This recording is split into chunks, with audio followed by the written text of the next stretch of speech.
día ni la noche. Si no girase alrededor del Sol, tampoco existiría el año. El interesante programa que hoy les presentamos sobre el concepto del tiempo fue producido en 1975, momento en que había transcurrido gran parte del siglo XX y se avecinaba la llegada del siglo XXI. Uslar Pietri hace una serie de reflexiones realizadas por los seres humanos a través de los siglos para poder darle un significado al tiempo. También enumera algunos instrumentos inventados por el hombre para medirlo. La aparición del calendario, el astrolabio y hasta los modernos telescopios que nos ayudan a ver nuestra posición en el universo y a las estrellas. Finalmente, Uslar Pietri aprovecha la ocasión para hacer un llamado a la reflexión sobre el importante papel que ocupa Venezuela en el escenario internacional. Reflexiona sobre el país que pasó de ser marginal a uno en vías de desarrollo, con grandes responsabilidades en la situación geopolítica mundial, gracias al recurso petrolero que ocupa, igual que hoy, el petróleo, y que ocurría en aquel momento, situación que aún después de 30 años no se ha modificado y cuyas consecuencias son las crisis de las economías mundiales. Finalmente, nos advierte que Venezuela tiene una inmensa participación política internacional al ser fundador de la OPEP, papel que debía asumir el país con una gran responsabilidad, hecho que finalmente repercutiría en nuestros niños, en nuestros estudiantes y en nuestro futuro en el escenario político global. Les dejo en la voz de Arturo Uslar Pietri hablando sobre el concepto del tiempo en sus valores humanos.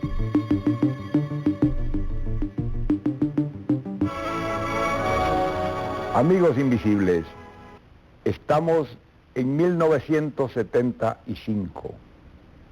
Es una cifra llena de resonancia y de significación. Significa, entre otras cosas, que las 3/4 partes del siglo XX han terminado. Es decir, la mayor extensión del tiempo asignado a este siglo.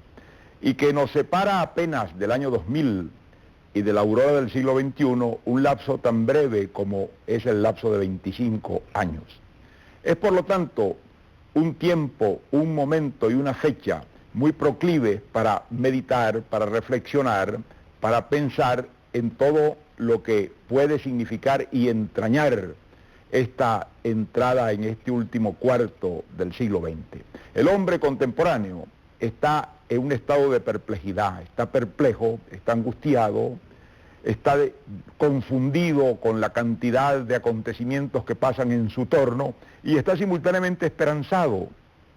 Nunca en la historia entera de la humanidad el hombre estuvo confrontado con tantas posibilidades de acción, con tantas posibilidades de hacer y con tanto al mismo tiempo riesgos y peligros.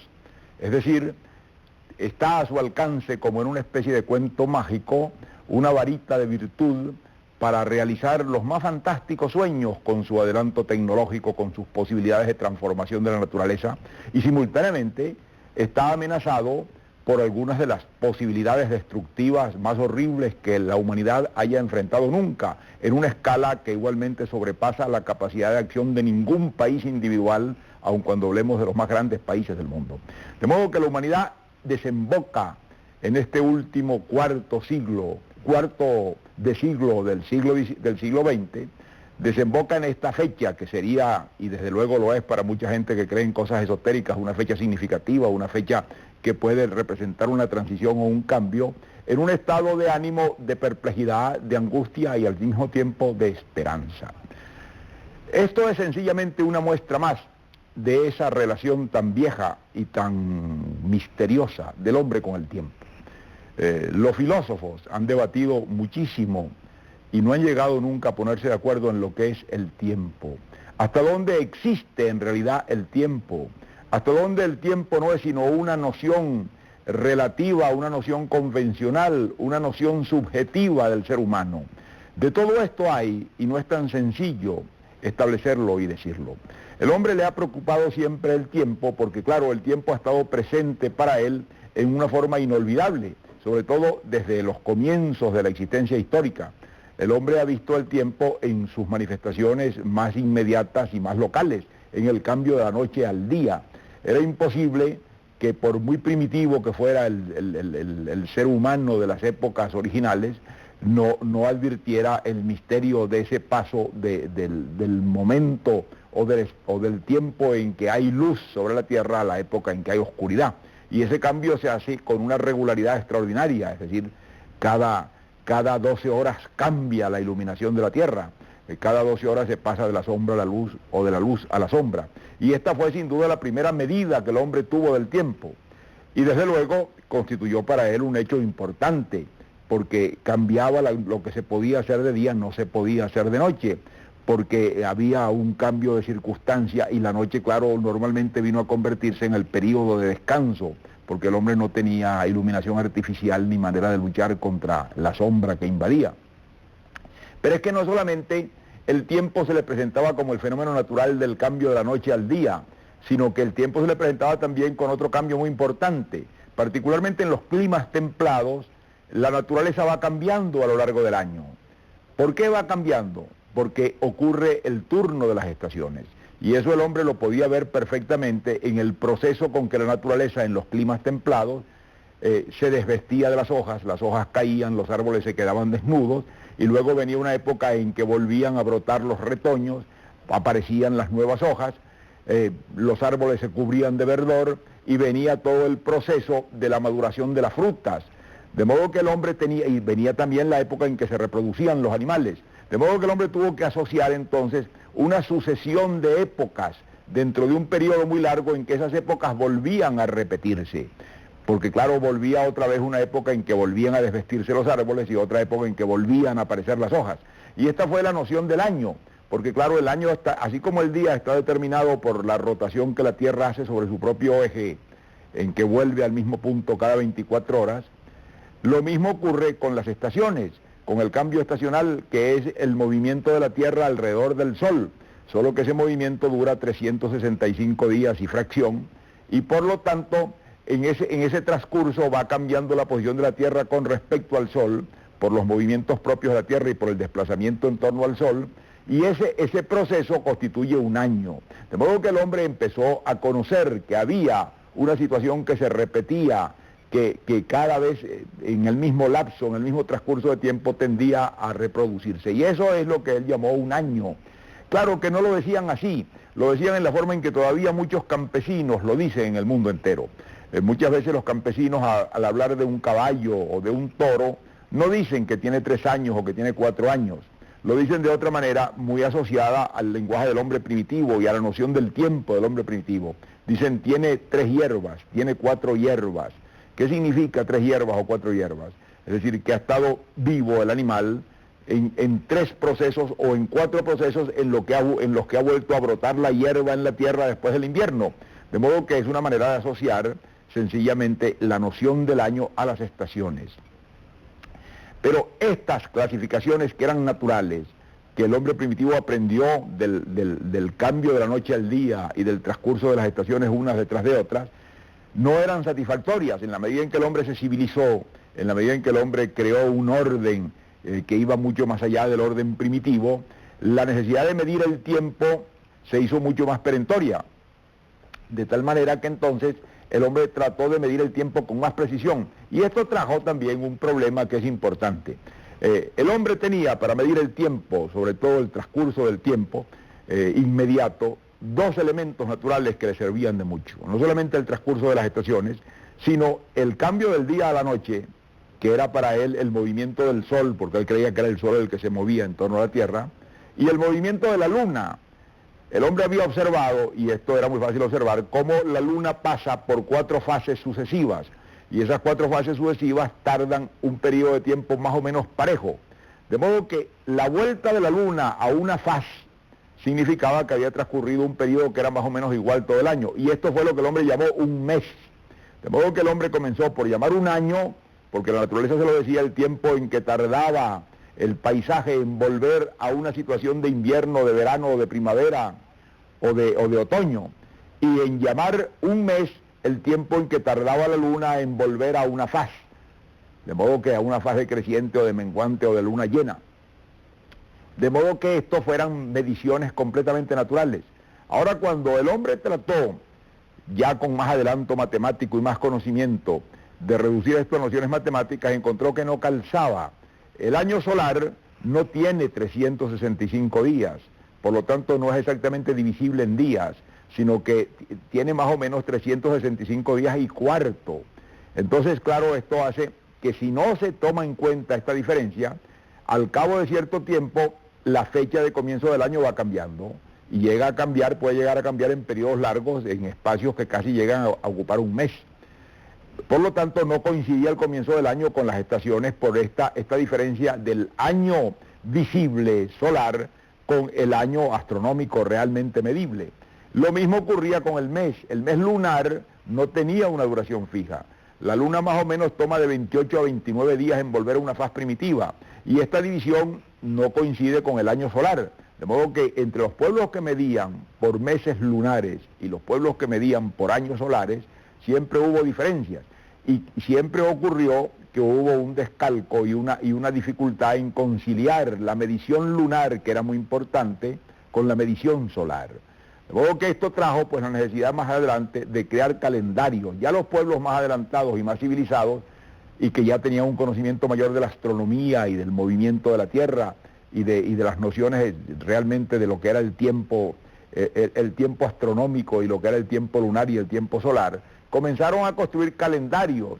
Para esto, claro, tenían que ocurrir a instrumentos más o menos perfeccionados de observación. Los más antiguos eran aquellos astrolabios que servían para medir la posición de las estrellas, porque claro, ya el hombre desde que comenzó a ser navegante se dio cuenta de que la posición de las estrellas era mucho más segura que la del Sol, porque el movimiento de las estrellas, sobre todo observando varios grupos de ellas, daba con mucho más seguridad la situación de la Tierra, y por lo tanto permitía una medición del tiempo más segura y más justa. Este utensilio, este recurso a estas especies de joyas que eran primitivamente los astrolabios, se fue perfeccionando a medida que el hombre dispuso de instrumentos mejores de observación astronómica, y por lo tanto su noción del tiempo se fue haciendo más precisa.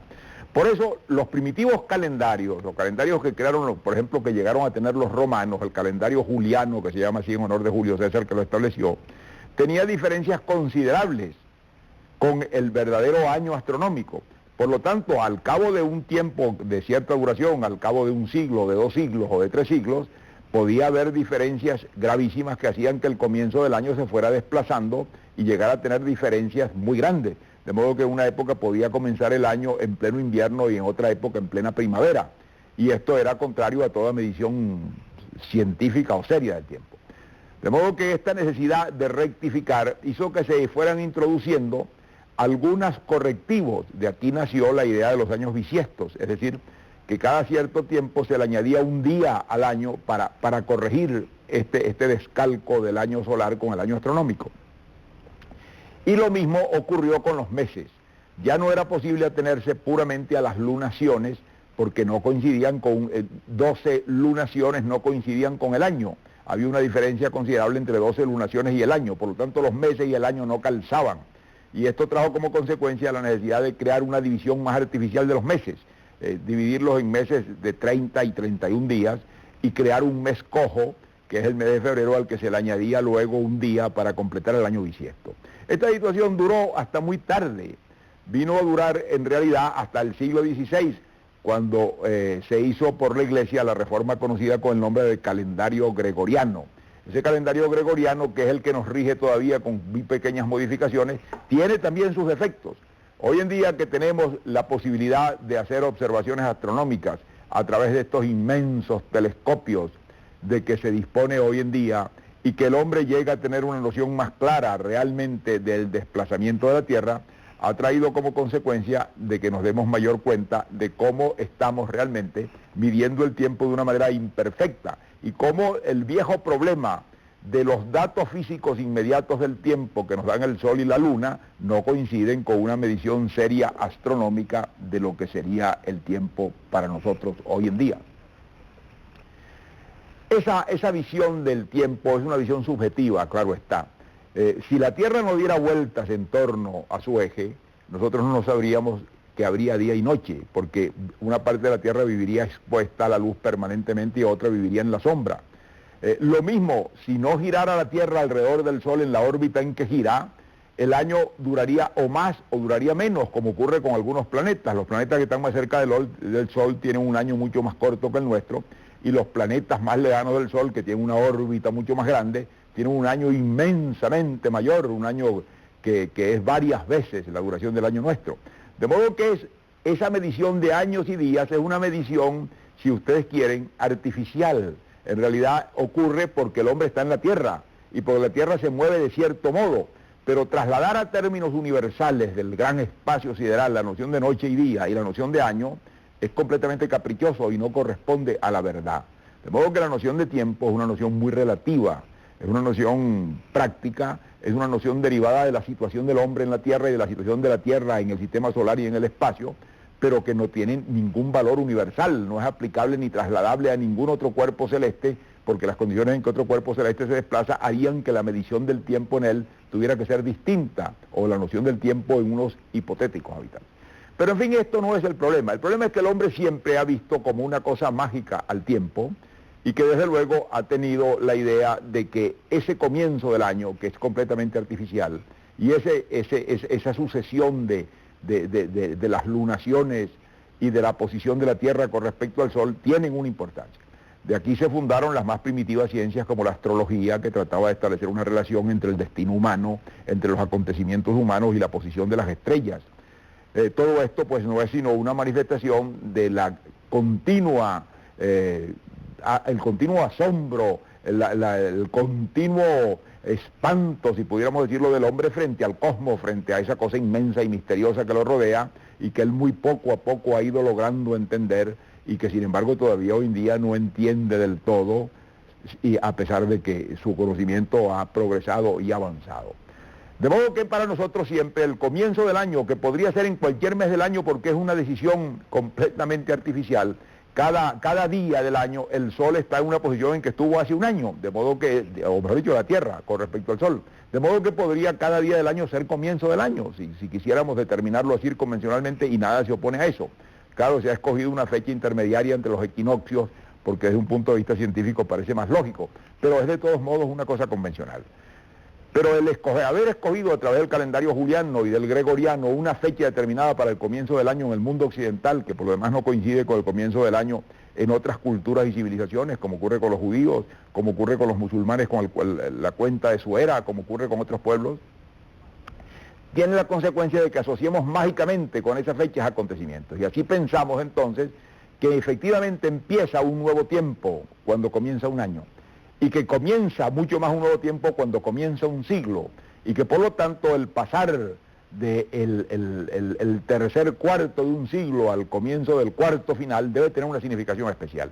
Esto explica por qué en este momento en que la humanidad atraviesa por una de sus más grandes transformaciones, predomina esa sensación de angustia en la mayoría de la gente, esa sensación que algunos artistas han reflejado en esa imagen de muchedumbres temerosas que se agitan y que corren y que tratan de ocultarse y que sin embargo parecen estar gobernadas por impulsos irracionales. Ciertamente que si nosotros vamos a ver con alguna detención lo que significa el mundo en que vivimos, tendríamos que llegar a la conclusión de que el mundo vive hace mucho tiempo en una larga crisis. Esto lo dijo, por ejemplo, un hombre como Winston Churchill a raíz de la Primera Guerra Mundial. Al término de la Primera Guerra Mundial, Churchill escribió un libro que era una especie de relato, de memoria de lo que había pasado y de lo que él había visto. Él fue un actor muy importante de ese proceso. Y allí Churchill llamaba ese libro La Crisis Mundial. Era un título muy bien puesto, porque no era una guerra, esa guerra había sido inmensa y destructiva y había terminado. Era un proceso de crisis que quiere decir desacomodamiento, desajuste, rearreglo, cambio, transformación violenta, que afectaba todas las formas de la vida, y de la cual la guerra no había sido sino un episodio cruento, pero que ni había comenzado con ella, ni había terminado con ella. La guerra había actuado como un acelerador del proceso, pero no era solo el proceso, de modo que los hombres que presenciaron la paz de 1918 y que pensaron que el mundo regresaba al viejo orden y que terminada la pesadilla de la guerra las cosas tomaban su camino normal, se encontraron para su sorpresa de que no era así, que la crisis de transformación, de desajuste que afectaba a la humanidad entera continuaba su proceso, y ese proceso continuó con la aparición de revoluciones, de formas políticas desconocidas como el fascismo, de inmensas dictaduras que aparecieron en Europa, de amenazas nuevas de guerra y enfrentamiento que estallaron en la Segunda Guerra Mundial y que terminada la Segunda Guerra Mundial tampoco trajeron al mundo una situación de equilibrio estable ni de paz. Tan es así que el mundo ha vivido en estos años corridos de la Segunda Guerra Mundial en continua tensión, en continuo conflicto, en guerras locales, en amenazas de guerras generales sumamente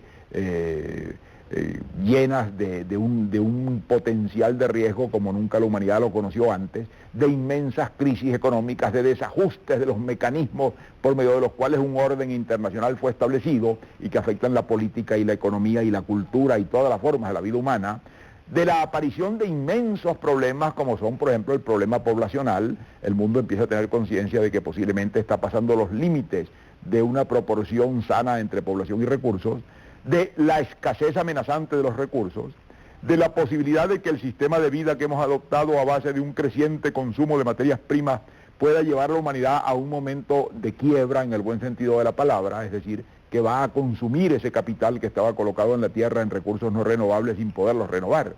De modo que todo esto es lo que constituye el marco en que el hombre de hoy se mueve. Y junto a ese marco en que el hombre se mueve también en una transformación tecnológica continua. Todos los días nuestra vida se modifica, todos los días nuestra potencia y nuestra capacidad de actuar se multiplica.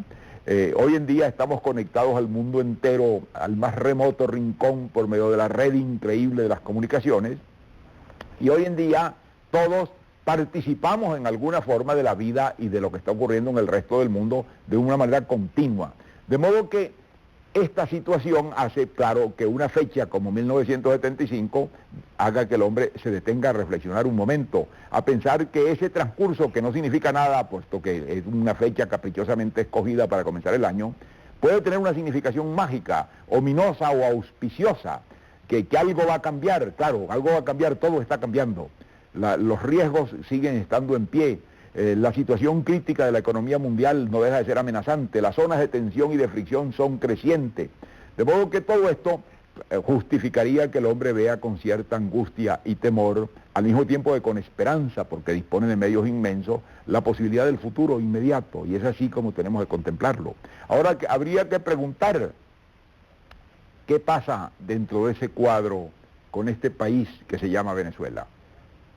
Desde luego que Venezuela no está fuera de este cuadro, sino que muy al contrario está muy dentro de él, está muy incorporado a él.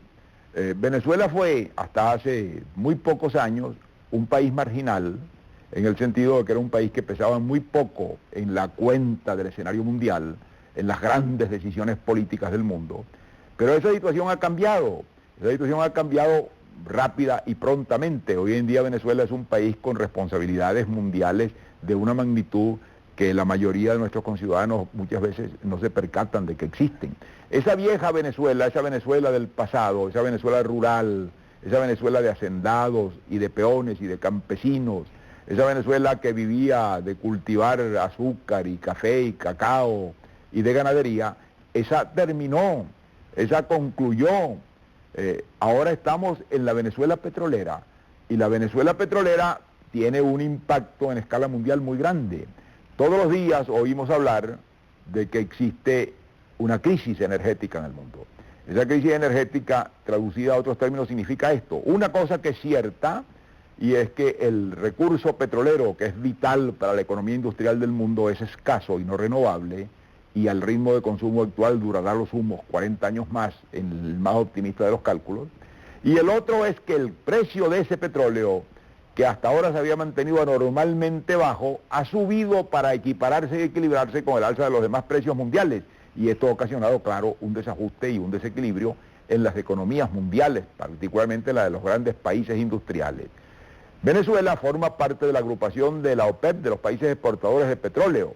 De modo que este hecho de que Venezuela sea un país petrolero importante hace que Venezuela haya sido precipitada a desempeñar en escala mundial un papel político de primera importancia en la definición de la política mundial futura y de las relaciones económicas mundiales también, en escala internacional.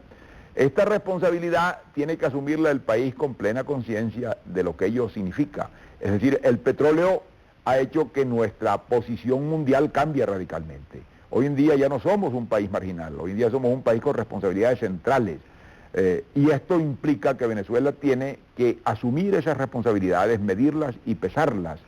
Es decir, el petróleo ha hecho que países que tradicionalmente eran subdesarrollados y estaban fuera del juego central de la política mundial hayan tenido que asumir bruscamente un papel político de países desarrollados y entrar a jugar el juego de la política, el difícil ajedrez de la política mundial con los países más desarrollados del mundo, con más experiencia política en el mundo y con mayores reservas de capital humano en el mundo.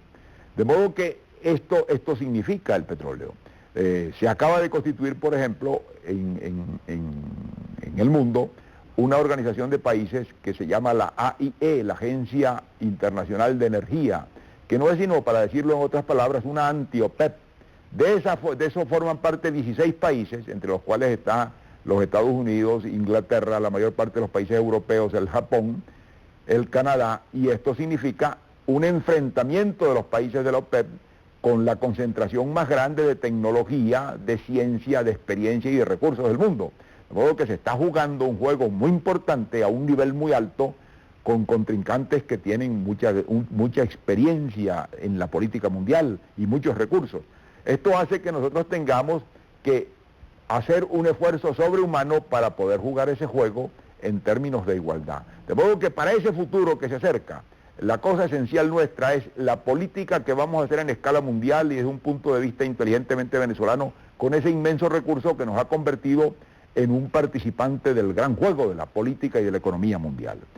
Hay que pensar en qué va a significar esto para el futuro, porque claro, si lo que Venezuela va a desempeñar es un transitorio episodio de riqueza que va a terminar luego en un regreso a circunstancias difíciles, esto sería catastrófico. Nosotros tenemos que pensar en esos millones de niños que están en las escuelas venezolanas, que están esperando un poco perplejamente y no muy claramente un futuro que en gran parte tendrán que construirlo ellos mismos, y es pensando en ellos que debemos también definir una política que permita que el país asuma plenamente ese papel mundial que está desarrollando, madurando internamente. Nosotros tenemos que acelerar, no solamente en términos económicos y de producción, nuestro desarrollo, sino en términos mentales. Nosotros tenemos que madurar muy aceleradamente para entrar a jugar el juego de la política inteligentemente, sobriamente, con los países más avesados y más poderosos políticamente del mundo, porque así lo han determinado las circunstancias en medio de las cuales nos movemos. De modo que esto significa, entre otras cosas, el haber desembarcado en este último cuarto de siglo del siglo XX, en esta última cuarta parte que ha comenzado con este año. De modo que esto significa este año para nosotros y esto significa el desafío del futuro que tenemos planteado. Muchas gracias y hasta la próxima.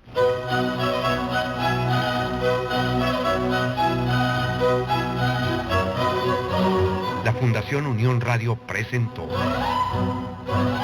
Valores Humanos. Una producción de Pedro Pensini López, Humberto Anzola y la Fundación Centenario Arturo Uslar Pietri.